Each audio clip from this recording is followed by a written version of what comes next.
Hey, what's going on guys, Khraze here, welcome back to another Outriders video. Today let's take a look at even more mistakes that you're doing right now that are going to hinder your progress into the end game, especially if you're trying to push those higher challenge tiers, maybe go up to the max, fully equip your character with the best gear possible. In this video we're gonna cover all of that and more, and some of the cool tricks that have saved me a ton of time, a ton of resources, and made things that much easier for me, as well as some of my other characters that I'm also leveling up in the process and getting them ready for the end game as well. So let's jump right into it, and as always, if you enjoyed this video at any point, it would be super awesome if you also left a like on it. Now, I want to start things off with one big problem that I had with first equipping my character for the higher challenge tiers. Like we've talked about the vendors, the fact that they have a chance to sell some pretty nice loot that you can supplement on your character. Well, here's the thing with this. Even though these rotate on like an hourly basis, I almost never got a good deal out of them. It was either a almost good item, but it was never as good as the random stuff that I was getting from the regular drops, even when failing the expeditions. So this is right now, from what I'm able to tell, the most cost efficient, the fastest and the best way to get your gear and your character ready to get the best possible eye level right now, so that you can jump into your next challenge tier. And of course, first of all, we're gonna assume the fact that you got a bunch of rares sitting around with the desirable stats. You should collect these at any step of the journey. It doesn't matter if they're super low level compared to right now, just get them as long as they have the three most important stats right there in the stat sheet. They are going to be good enough, because this brings us to the second point, which is the fact that simply leveling up a rare quality item is going to be way more inexpensive than giving only one single level bump to an epic quality item. So to give you a few examples right here, I got a bunch of rares and they literally only cost about 1,000 leather scraps per level to bring them up to my maximum, which is like 48, 49 depending on the sequence that you're seeing right here, because I've been doing this at every step of the way. So I can give this like 10 level bumps for a fraction of the cost that an equivalent epic would require for only one level bump, which in turn would require a lot more titanium and even more so a ton more drop pod resources that can be in the tens of thousands once you get closer to tier 15. And once you got to your current maximum, then is when you can promote it to that epic quality for only a few hundred titanium, but you also get the option to choose between the three possible mods, and you can even like get a full set. I was lucky enough, like this one, to give me most of the desirable mods and mod combinations that I really needed to push the higher challenge tier content. I would also suggest along the way to maybe keep other epics as well, maybe put them into your stash so that you can do the same at the higher tiers. Like for example, from 48 to 49 and 49 to 50, it's going to be way more cost efficient to use those rares than use the epics, which would cost insane amounts to do the same at those levels. Moving on next, another big one is the shards. You've been using these on your gear, you maybe spent thousands if not even more. Well, here is one big mistake that you can do, and something that you can easily overlook if you're not paying attention, which is selling those items instead of first salvaging them and getting all of your shards back, because every single shard that you can invest into an armor or weapon piece can be gotten back with a 1-to-1 ratio by simply salvaging the same item again. Like in this case, this piece of gear had like 1,000 plus firepower shards invested into it. If I were to dismantle it, I would get all of that back so that I can throw all of that into a different piece of much better quality or level later on when I'm progressing. So definitely don't skip this step. Moving on to number 3, there's a ton of ways in which you can get pretty much stun locked or auto tracked by enemies and their attacks, especially in expeditions where you tend to be overwhelmed by the sheer amount of spawns that happen all around you. Well, here's a few ways ways in which you can either completely avoid that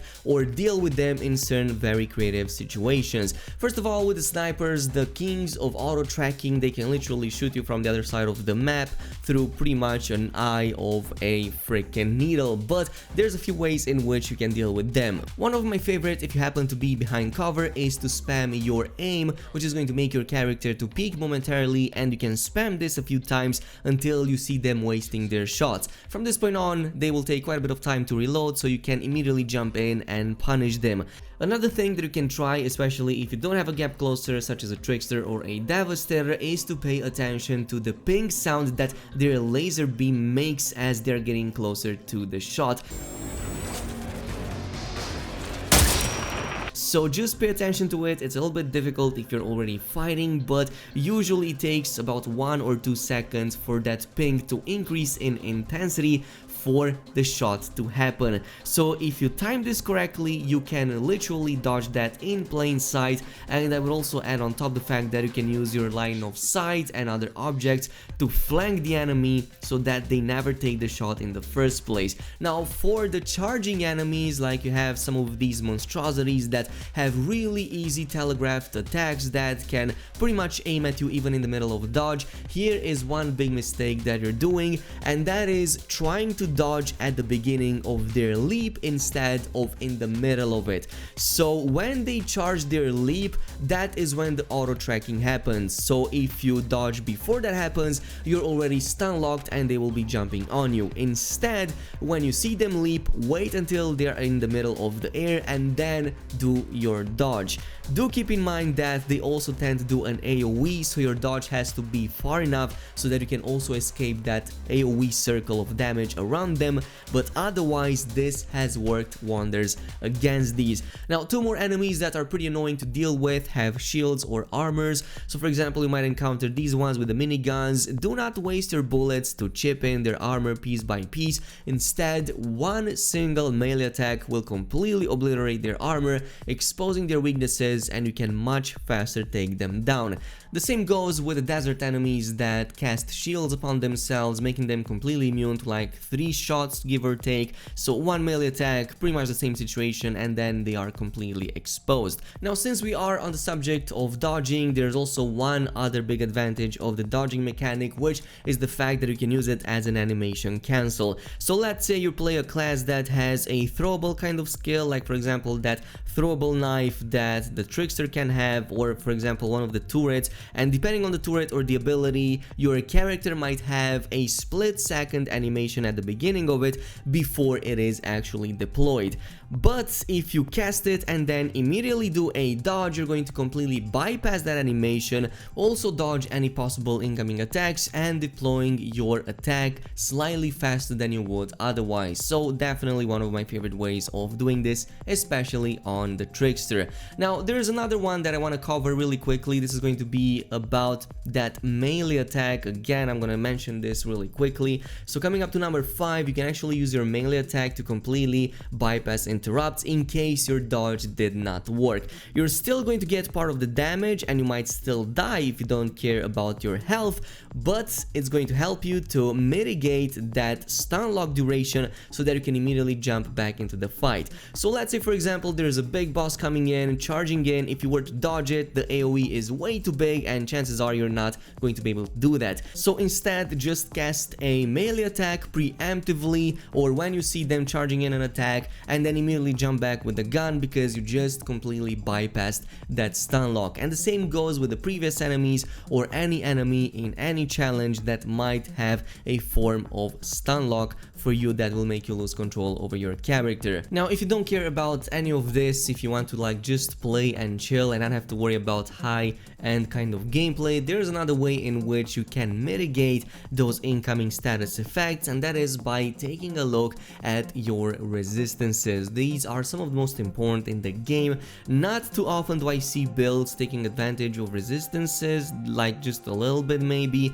but the way these work is that they provide protection against anomaly attacks and status damage. So basically, if there's any bleeds, burn or toxic effects upon you, they will be reduced in damage, and if there's any freezes, weaknesses or slows against your character, again these will be reduced proportional to your amount of resistance. So you might want to maybe include a few of these mods that might provide like 50% resistance. There's even one that gives you like 75% resistance, which can be really awesome. Or maybe look at your skills, abilities and passives and see if these can provide that as well. In the higher challenge tiers, if you do enough damage but don't survive for long because of these reasons, maybe adding a resistance kind of mechanic on top on your character might help you a ton with that.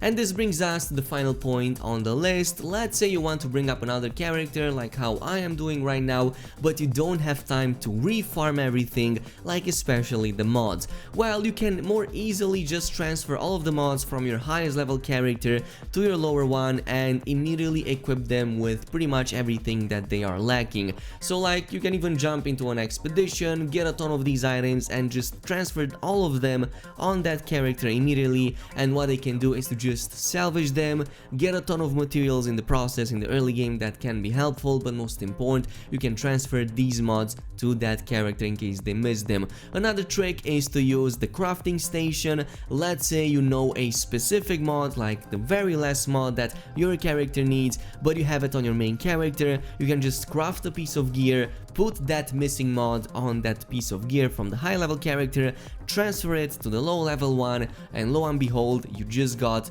the missing mod and you can continue from that point on without having to refarm everything. This is it for now. Thanks so much for watching and I'll see you guys next time.